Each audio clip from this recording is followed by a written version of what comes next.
cooking. Yes, indeed, we're cooking. You and me, we're cooking. Cooking with Chef D.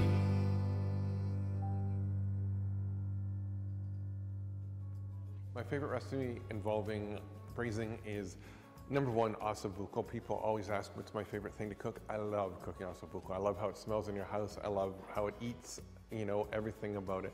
And then of course, braising baby back ribs to make some amazing barbecue ribs. Fantastic.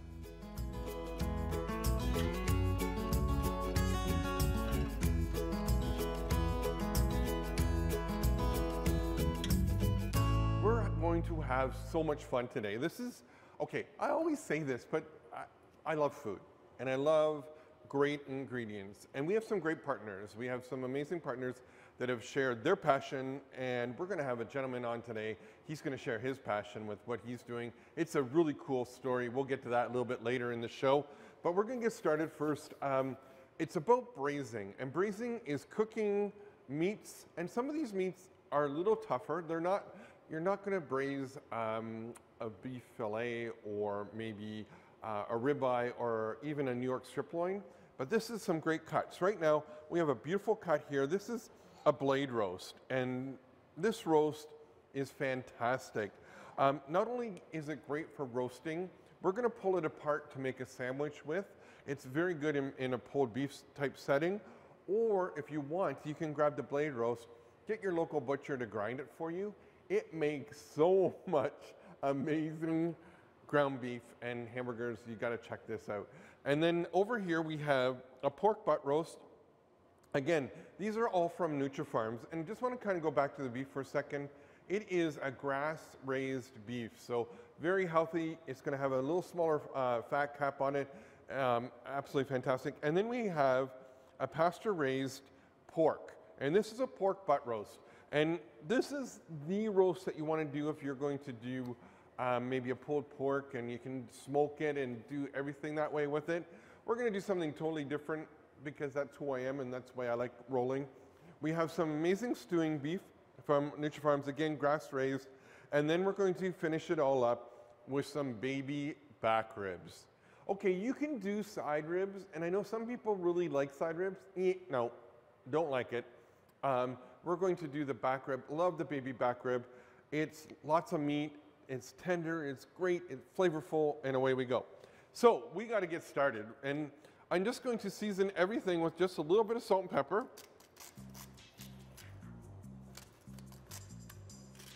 As I mentioned earlier, because this is going to take between anywhere from 2 to 24 hours, depends on how you want to go with this, we're going to use dried herbs so that they reconstitute and give all that great flavor. So this is just a little bit of dried garlic.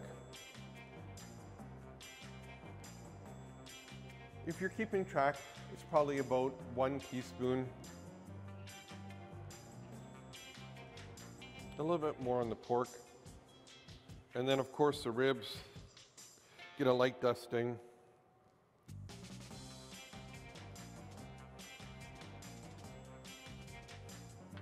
Then we're going to take some dried onions, and these are just dried onion flakes. You can buy them at any grocery store. I usually buy the big container because I go through so many of them. And we're going to just cover the roast in onion, because onions, roast beef,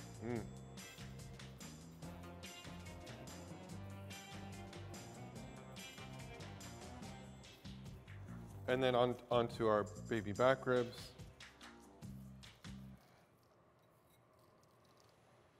And then with the baby back ribs, we're going to start it. Now, again, if you want, you can smoke these beforehand, smoke them for about an hour, and then, you know, braise them in the braising liquid, then finish them down the road in the oven, or just finish it all smoking them and do it that way too.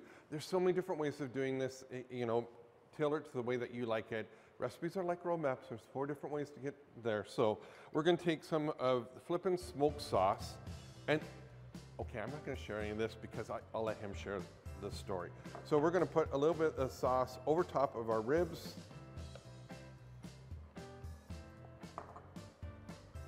And just kind of let that marinate in and do its thing and have some fun.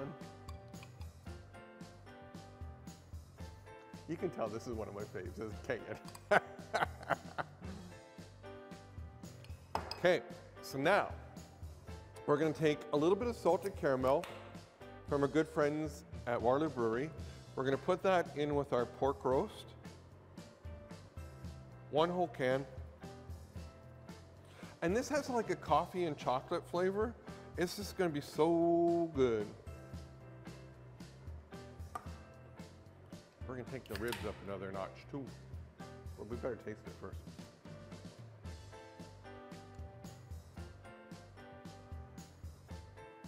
I am so going to get emails about that. We're going to put the here over the ribs underneath. And then for the beef, we're going to do a little bit of a combination. A little bit of dark.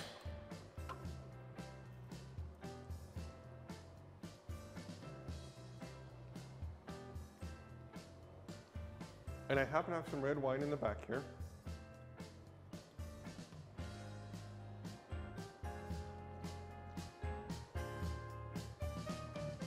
We're going to put the roast in the oven on a convection roast setting at 350 degrees.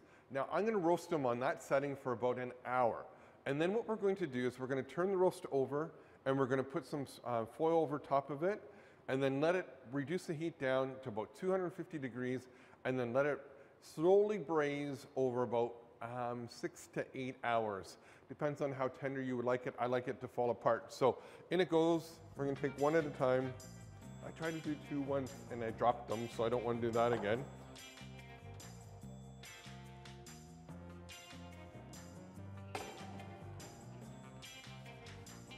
In our beautiful decor ovens, do a quick little shout out to our good friends at Goldman's who've arranged for us to have these ovens. They're absolutely fantastic. Like I said, 350 convection roast. We're going to do it for about an hour, and then we're going to turn it down to 250, cover it with some foil, and away we go. Now, for the ribs, we're going to roast them for 2 to 3 hours. You want them to be not the fall apart off, just so they kind of have that easier pull, and then we're going to marinate it some more, let it sit for 24 hours, and then finish them on the barbecue. Or if you don't have the barbecue and it's winter and you're doing it in your house, you can finish them in the oven, or even a slow cooker for that matter.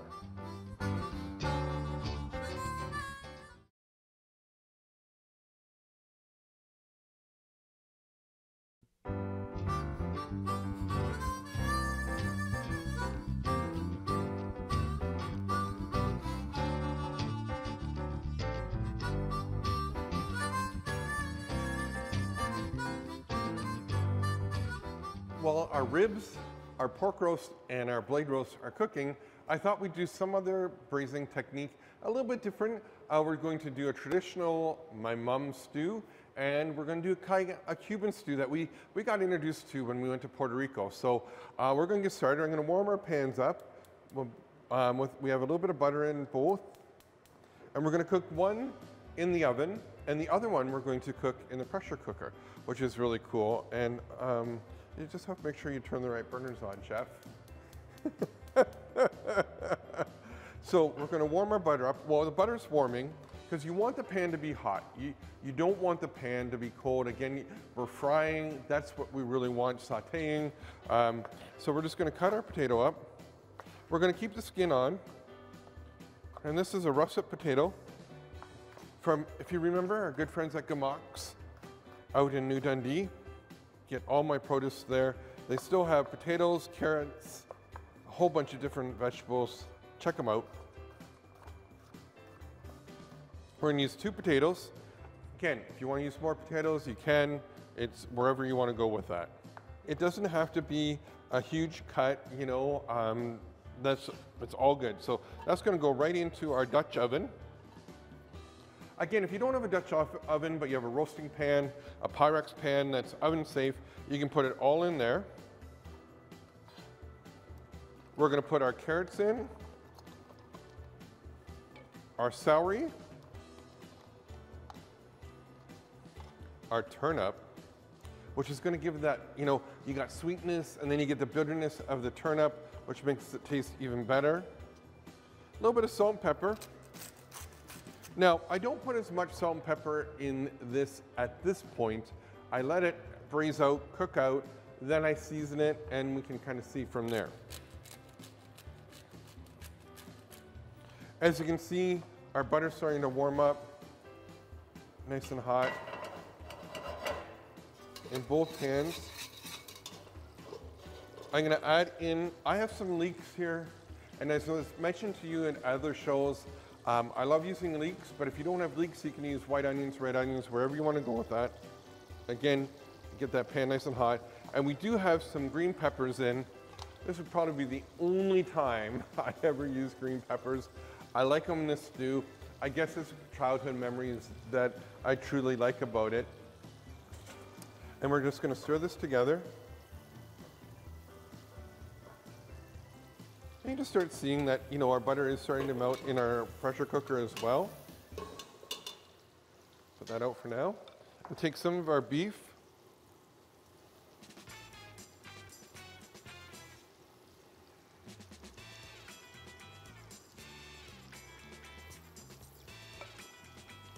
Kind of split it between both.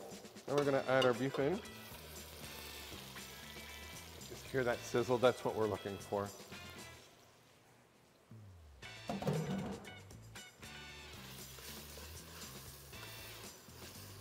Now what we're going to do is we're going to brown our beef off here.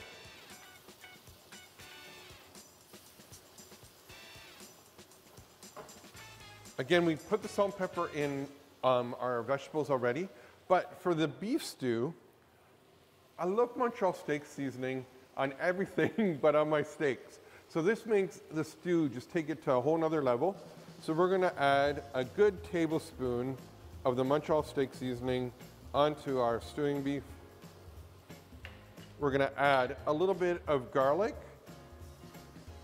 Again, these are all dried, because don't forget this is going to take some time to cook, so you want it to all reconstitute and give it all that great amazing flavor again. So we're just going to give it a quick stir. While it's brown, you can just start seeing the meat start to brown up nicely. We're going to stir in our, this is kind of like our Cuban recipe.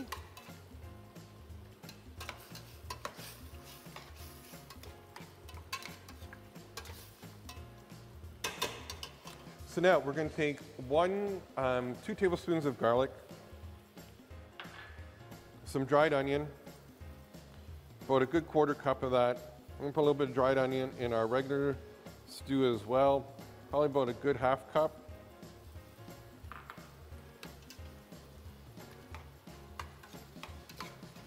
And just you're probably noticing, we do have a mirepoix blend, so we have some onion, carrots, and celery. We're just going to put that all in, as well as what we have in our regular roasting, our Dutch oven, sorry.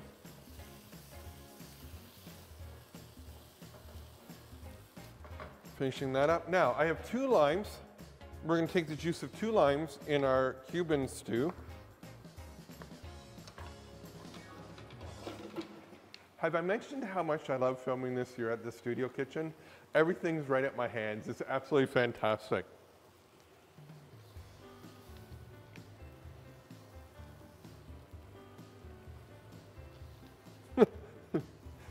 That was a juicy lime.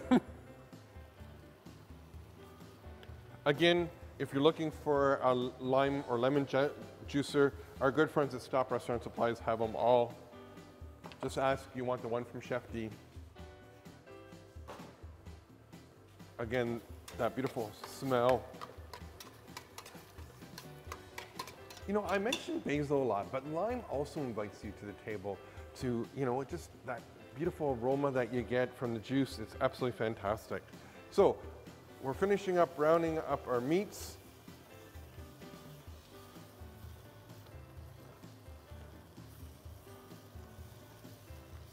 And then what we're going to do, we're going to take our pan,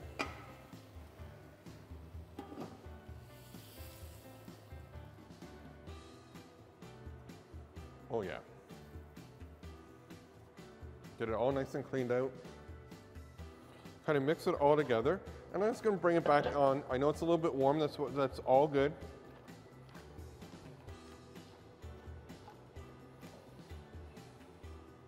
What we're going to add to it now is we're going to add some of the beef stock that we made, you know, from the bones that you all saw, that has all that great gelatin in, that's going to help thicken it up.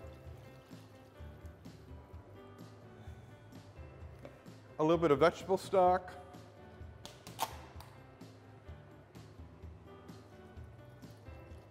Again, if you don't have vegetable stock at home that you made, there's some great options at your local grocery store. So we're going to cover this. We're going to take this. We're going to place it in the oven, 350 degrees.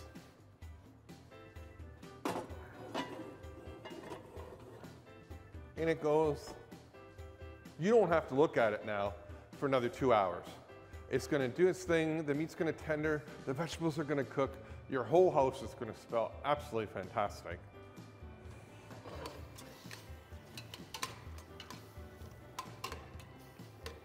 Finish browning our beef here that has some onion, some garlic, some cardamom. We're going to add in our leeks, our mirepoix blend, and then of course some red onion and green onion.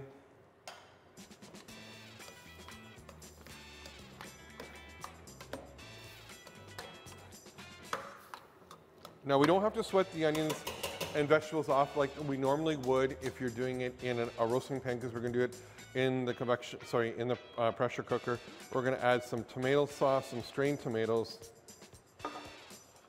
We're going to add in our beef stock. Because we have it, I'm just going to add a little bit of Montreal steak spice, touch of salt. We're going to grab our lid.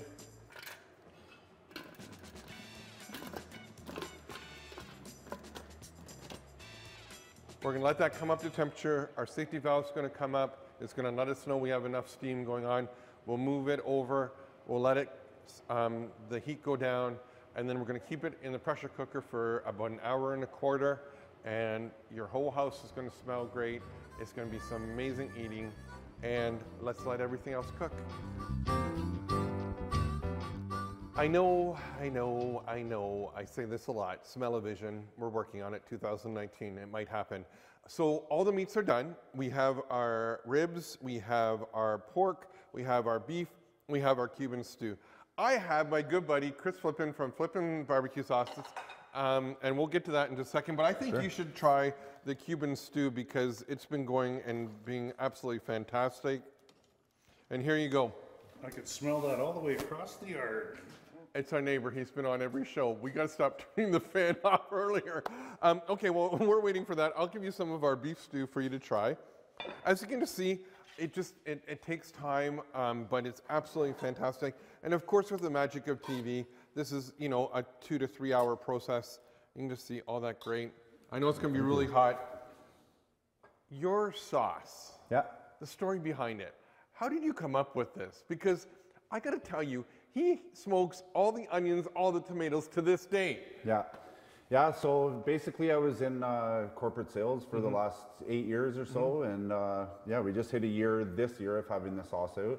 I was just tired of the travel and had some, you know, personal things going on, and just decided, you know, let me try something different and get something out on the market that's not out there.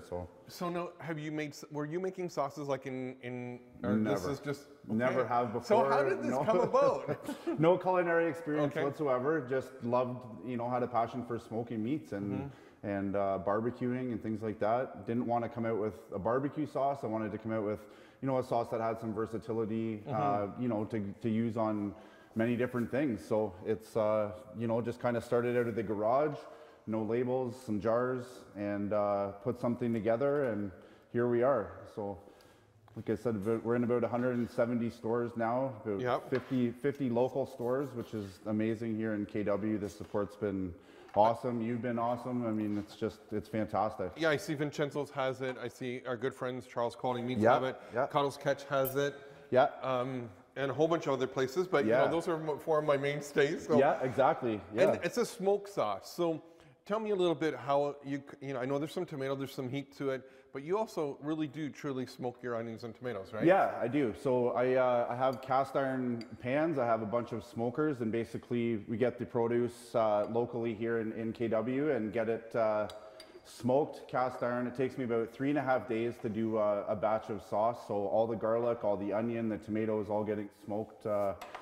And then we bottle it at Rutham's Gourmet in Aberfoyle. So everything's 100% local, and that's so cool. I just love that you took an idea that's kind of like a dream. Yeah. And I've fast forwarded it, and I know it takes time, and I know there's pressures and everything behind the scenes, right? Yeah. Oh yeah, but of course. You've really made it work. You've done the legwork, and I remember I phoned him up and I said, hey Chris, where are you? Oh, I'm up north at, you know, settling it to these stores and that, you know, and hats off to you. That's really, well, really I appreciate that. Coming from you, it means a lot. And yeah, I mean, you want something, just you got to go get it. So everything out there looks perfect, but you know, like you said, there's a struggle there. But hey, you know, without the support of KW and everybody else, it's been fantastic. So you're trying some of the stew? I am. So then what I've done here is I've just taken a little focaccia bun. I smothered it with the sauce because that's just going to make it taste amazing. We have some Nutrifarms pork butt roast. It's just fantastic. I'll give you a little sandwich there. I'm going to keep a little bit back for me. We have our ribs done now. And like I said to you, you know, there's times where, yes, you want to do it around your barbecue. I love doing it on our Crown Verde wood grill. They just taste amazing. But there's some of you that live in a condo. So don't be scared that you cannot not do it there. Do it in the oven, roast it, slowly braise it. You put some moisture in with it. It's really, really tender. And then, of course, we got our beautiful, I'm just going to put this here for now so I don't forget about it. Then we have our chuck roast or our blade roast. You might notice there's a little piece off. You know, quality control, right? So, again, we're just going to cut that. And this is really great because you can go with, especially with this cut, a blade roast, is you can go, I'm just going to give you a little piece right now for you to try before we put anything on it. Yeah. Again, moist, and nice and moist because you got the fat throughout it, which is really great. But also, you can go like even farther, so you can it just falls apart and pulls apart, or you can do it like so. And this makes a great sandwich. Now, I've taken it out of the package, but I have the new Bothwell 548. And 548 means that it's been aged at least 545 days or 548 days. And then it's just, okay, you gotta try this cheese. This is absolutely fantastic. Great people out of Winnipeg. Fantastic, wow. Right? Yeah. So then we're gonna take a little bit more of your sauce, your smoked sauce.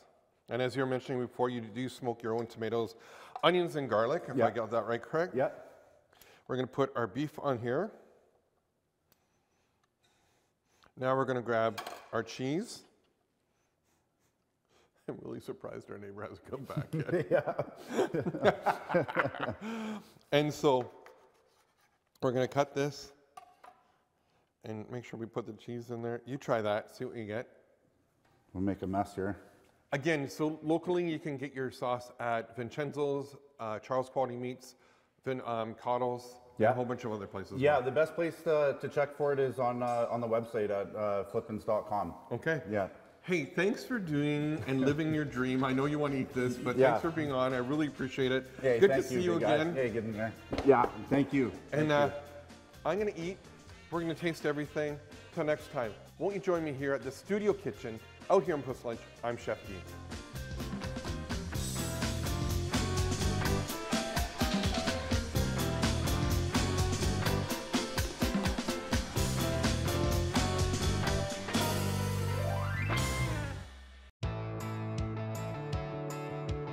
Look at that. If you want to, you can turn them over halfway through the cooking process. We're not going to look at it for about 2 hours. The whole house is going to smell amazing. The meat's going to be tender. Hi, who's that?